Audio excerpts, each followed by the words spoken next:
মহাকুম যাবার যাত্রা তো আমাদের শুরু হয়ে গেছে। এখন স্টেশন থেকে পায়ে হেঁটে রওনা দিচ্ছি ত্রিবেণী সঙ্গমের দিকে। সত্যি আমরা কখনো ভাবতেই পারিনি যে এই মহাকুম্ভ মেলায় আসতে পারবো। অনেক দিন ধরে এই টিভিতে দেখছি, কিন্তু কোনোদিনও এখানে আসার কথা ভাবতেও পারিনি। কিন্তু মনে মনে ঠিকই চেয়েছিলাম যে একদিন না একদিন যাব ঠিকই।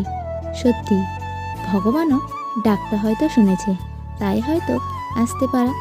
এর থেকেই বোঝা যায় ভগবান যা করেন মঙ্গলের জন্যই করেন।